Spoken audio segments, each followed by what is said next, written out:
Question है। तो ईल मछली की ये नई प्रजाति जो है ये खोजी गई है मेदिनीपुर में।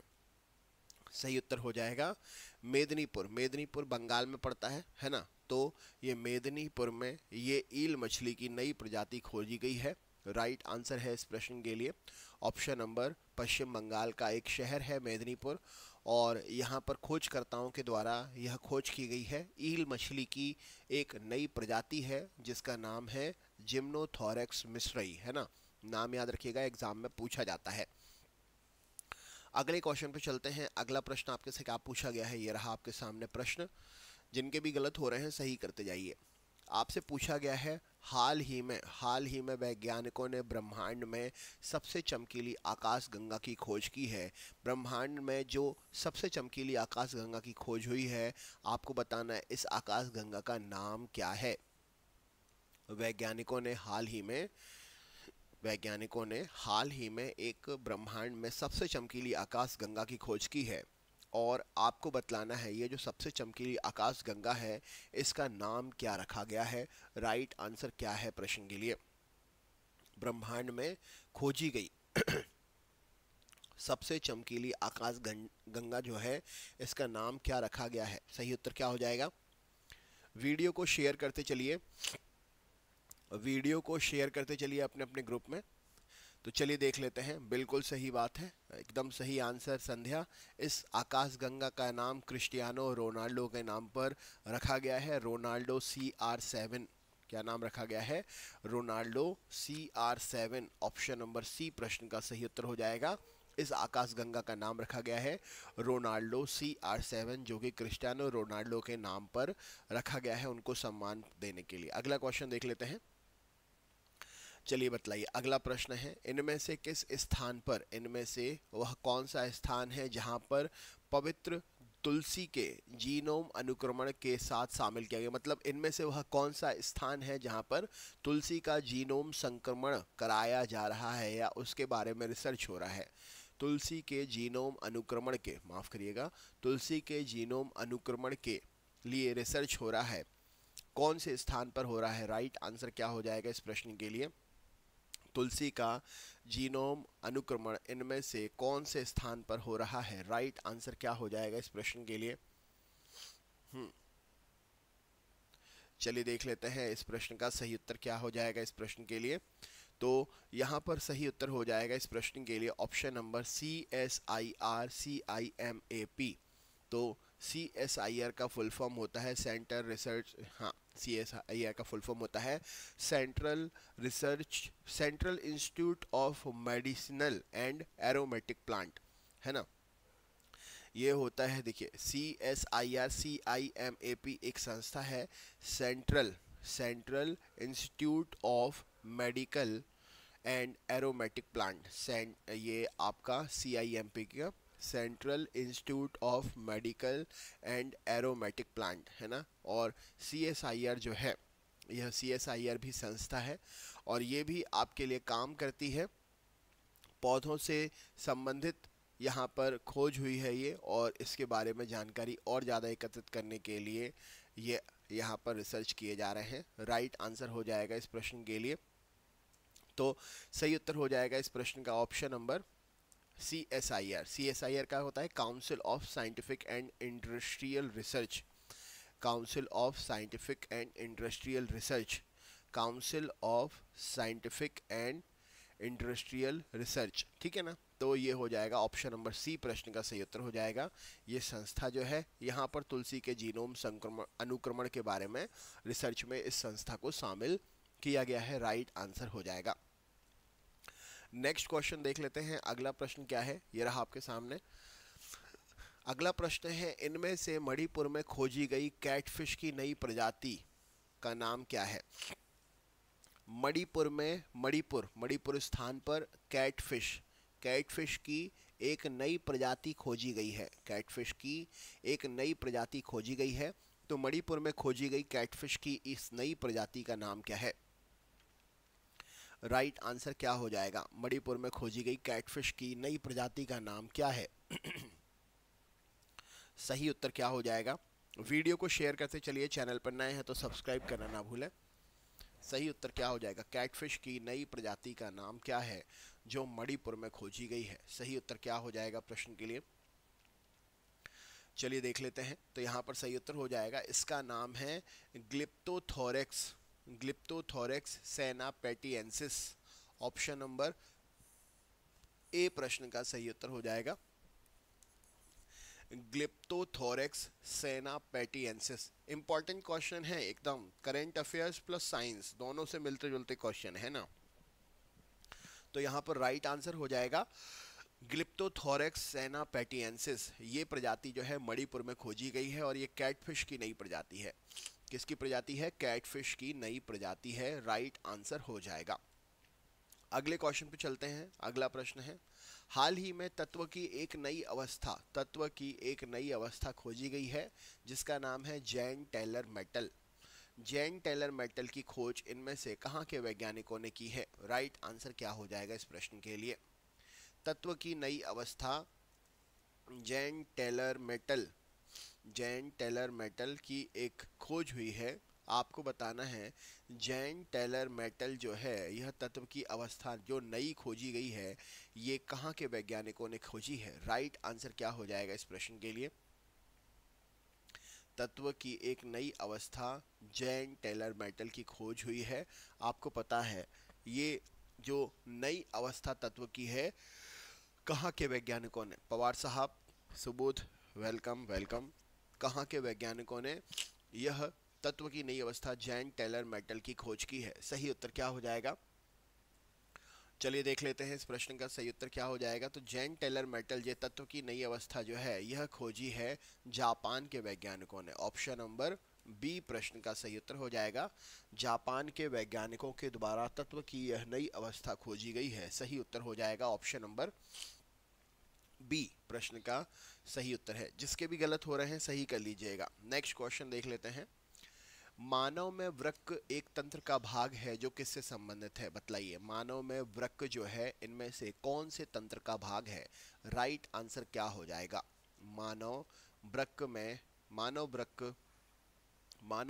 किस तंत्र का भाग है?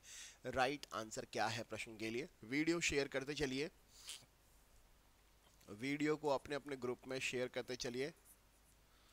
राइट आंसर क्या हो जाएगा? मानव में वृक्क जो है इनमें से किसका भाग है? सही उत्तर क्या हो जाएगा? मानव में वृक्क किस तंत्र का भाग है? राइट आंसर क्या हो जाएगा प्रश्न के लिए?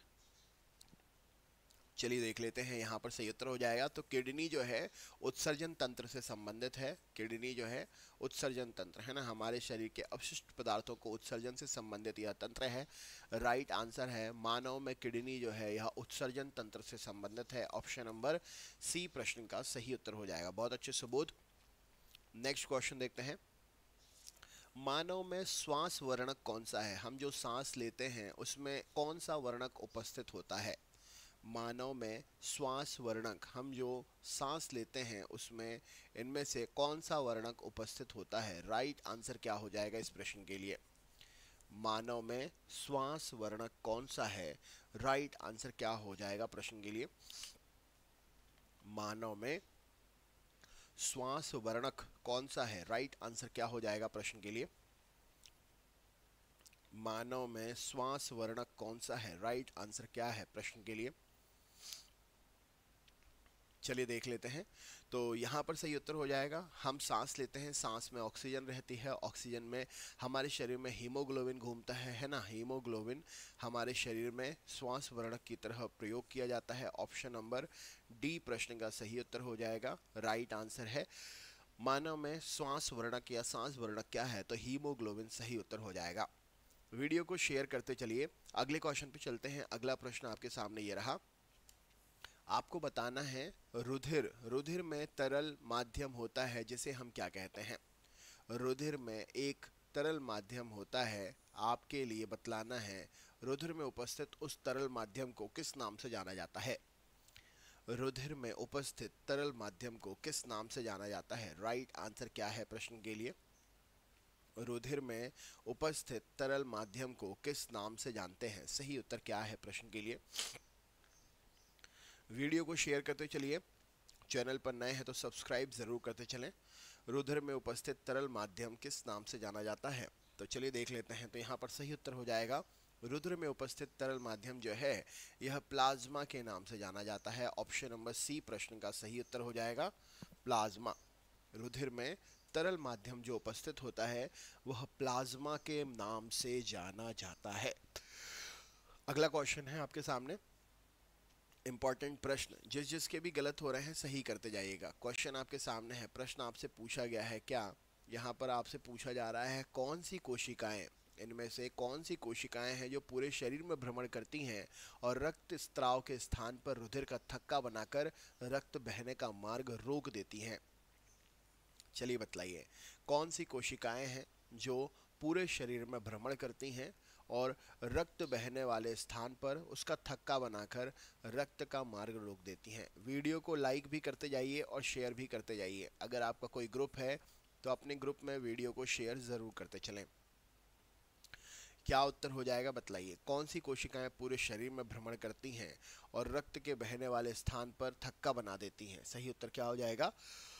तो इनका नाम है option number platelets. Option number C प्रश्न का सही उत्तर हो जाएगा। प्लेटलेट्स जो है पूरे शरीर में रक्त के साथ में भ्रमण करती हैं और जहाँ पर भी रक्त बहता रहता है वहाँ पर अगर ज़रूरत है तो वहाँ पर रक्त का थक्का बना देती हैं और रक्त बहने का मार्ग रोक देती हैं। सही उत्तर हो जाएगा इस प्रश्न के लिए option number platelets. Next question देख लेते हैं। अगला प्रश्न देखिए क्या पूछा गया है। प्रश्न है आपसे यहाँ पर, कुछ कोशिकाओं में हरे बिंदु दिखाई देते हैं, हरे बिंदु कोशिकांग क्या कहलाते हैं? कुछ कोशिकाओं में हरे बिंदु, आज आपको बताना है इनमें से किसके कारण कुछ कोशिकाएं हरे रंग की दिखाई देती हैं। इनमें से किसके कारण कुछ कोशिकाएं हरे रंग की दिखाई देती हैं? क्या उत्तर हो जाएगा? इनमें से किसके कारण कुछ कोशिकाएं हरे रंग की दिखाई देती हैं? सही उत्तर क्या है प्रश्न के लिए? इनमें से किसके कारण कुछ कोशिकाएं जो हैं वह हरे रंग की दिखाई देती हैं? इनमें से किसके कारण, हरा रंग किसके कारण आता है? हरा रंग इनमें से किसके कारण आता है? आप आंसर इसी से समझ सकते हैं। हरा रंग किसके कारण से आता है? तो हरा रंग आता है क्लोरोप्लास्ट की उपस्थिति के कारण। ऑप्शन नंबर सी प्रश्न का सही उत्तर हो जाएगा। हरा रंग जो है यह क्लोरोप्लास्ट की उपस्थिति कारण आता है। तो राइट आंसर हो जाएगा हरे बिंदु कोशिकांग जो होते हैं वो क्लोरोप्लास्ट की उपस्थिति के कारण हमें दिखाई देते हैं। शेयर करते जाइए वीडियो को। अगला क्वेश्चन देख लेते हैं। लसिका किसका वहन करती है? वहन करने का मतलब क्या होता है? लसिका में क्या होता है? लसिका में क्या होता है? लसिका इनमें से किससे मिलकर बनती है? राइट आंसर क्या हो जाएगा? लसिका में क्या उपस्थित होता है? लसिका में क्या उपस्थित होता है? सही उत्तर क्या हो जाएगा इस प्रश्न के लिए? लसिका में क्या उपस्थित होता है? वीडियो शेयर करते चलिए। लसिका में क्या उपस्थित होता है? राइट आंसर क्या है प्रश्न के लिए? लसिका में क्या उपस्थित होता है? तो चलिए देख लेते हैं इस प्रश्न का सही उत्तर क्या हो जाएगा। तो लसिका में जो है वसा होता है, फैट होता है। ऑप्शन नंबर डी प्रश्न का सही उत्तर हो जाएगा। लसिका में क्या होता है? लसिका में फैट होता है। ऑप्शन नंबर डी प्रश्न का सही उत्तर हो जाएगा। अगले क्वेश्चन पे चलते हैं। अगला प्रश्न है, अगला प्रश्न आपसे पूछा गया है, पादप में जाइलम क्या काम करता है? जाइलम जो होता है पादप में, पौधों में जाइलम ऊतक जो होता है, जाइलम ऊतक पौधों में किस काम को करता है? राइट आंसर क्या है प्रश्न के लिए बतलाइए। पौधों में जाइलम जो होता है वह क्या काम करता है? सही उत्तर क्या है प्रश्न के लिए? पौधों में जाइलम जो होता है वह क्या काम करता है? सही उत्तर क्या हो जाएगा? सुबोध, वीडियो को शेयर करते चलिए। सभी वीडियो को शेयर करते चलिए। जो भी चैनल पर नए हैं सब्सक्राइब ज़रूर करते चलें। राइट आंसर क्या हो जाएगा? तो जाइलम पौधों में जल वहन का काम करता है। जल वहन का मतलब क्या है? पानी को ले जाने का काम करता है। ऑप्शन नंबर ए प्रश्न का सही उत्तर हो जाएगा। पौधों में जाइलम जल वहन का काम करता है। वेरी गुड अरुण, स्वागत है आपका अरुण निर्मल। नेक्स्ट क्वेश्चन देख लेते हैं। अगला प्रश्न आपके सामने ये रहा। क्वेश्चन नेक्स्ट आपसे क्या पूछा गया है? प्रश्न पूछा गया है, क्षुद्रांत के आंतरिक स्तर पर अनेक अंगुली जैसे प्रवर्ध होते हैं उन्हें क्या कहते हैं? क्षुद्रांत का मतलब क्या होता है? छोटी आंत। हमारी जो छोटी आंत होती है, छोटी आंत मान के चलो, इसके अंदर है ना उंगली के जैसी छोटी छोटी प्रवर्ध रचनाएं होती हैं, है ना, उंगली के समान छोटी छोटी प्रवर्ध रचनाएं होती हैं। आपको बताना है छोटी आंत के अंदर उपस्थित ये उंगली के समान छोटी छोटी रचनाएं जो होती हैं, इन्हें आप किस नाम से जानते हो? उंगली के समान उपस्थित इन रचनाओं को आप किस नाम से जानते हो? चलिए बतलाइए, राइट आंसर क्या है प्रश्न के लिए? छोटी आंत में उपस्थित उंगली के जैसे प्रवर्ध जो है वो किस नाम से जाने जाते हैं? बतलाइए, राइट आंसर क्या हो जाएगा इस प्रश्न के लिए? चलिए देख लेते हैं इस प्रश्न का सही उत्तर क्या हो जाएगा। तो छोटी आंत के अंदर उपस्थित जो उंगली के जैसे प्रवर्ध होते हैं ये क्या कहलाते हैं? ये कहलाते हैं दीर्घ रोम। ऑप्शन नंबर सही उत्तर हो जाएगा, इन्हें हम बोलते हैं दीर्घ रोम। ऑप्शन नंबर बी प्रश्न का सही उत्तर हो जाएगा, राइट आंसर है दीर्घ रोम कहा जाता है। अगले क्वेश्चन पे चलते हैं। अगला प्रश्न है कौन सा हार्मोन, यहाँ पर आपसे पूछा जा रहा है कौन सा हार्मोन प्ररोह में, प्ररोह का मतलब समझते हैं, इनमें से कौन सा हार्मोन जो है यह प्ररोह में, इनमें से कौन सा हार्मोन जो है यह प्ररोह के अग्रभाग में संश्लेषित होता है और कोशिकाओं की वृद्धि में सहायक होता है? राइट आंसर क्या है प्रश्न के लिए? चलिए बतलाइए, इनमें से कौन सा हार्मोन प्ररोह के अग्रभाग में उपस्थित होता है और कोशिकाओं की वृद्धि में सहायक होता है? प्ररोह का मतलब क्या होता है? प्ररोह का मतलब होता है जो तने होते हैं, तने का जो अग्रभाग होता है। प्ररोह का मतलब क्या होता है? जैसे ये पेड़ पौधा है, ठीक है ना, और ये पत्ती निकलने वाली तने हैं, यहाँ पे पत्ती लगी हुई है, ये जड़ है। तो ये जो आगे वाला भाग है, ये जो आगे वाला भाग है सबसे ऊपर का, ये होता है प्ररोह। आपको बताना है इनमें से कौन प्ररोह में अग्रभाग में संश्लेषित होता है और कोशिकाओं की वृद्धि में सहायक होता है? राइट आंसर क्या है प्रश्न के लिए? इनमें से कौन सा हार्मोन है? सही उत्तर क्या हो जाएगा प्रश्न के लिए? तो प्ररोह में उपस्थित होता है कौन सा? ऑक्सिन। क्या हो जाएगा? ऑक्सिन। ऑप्शन नंबर सी प्रश्न का सही उत्तर हो जाएगा। ऑक्सिन हार्मोन जो है प्ररोह में पौधे के अग्रभाग में उपस्थित होता है और पौधे को ऊपर बढ़ने में सहायता करता है। राइट आंसर हो जाएगा इस प्रश्न के लिए कौन सा हार्मोन है ये? तो ऑक्सिन हार्मोन सही उत्तर है।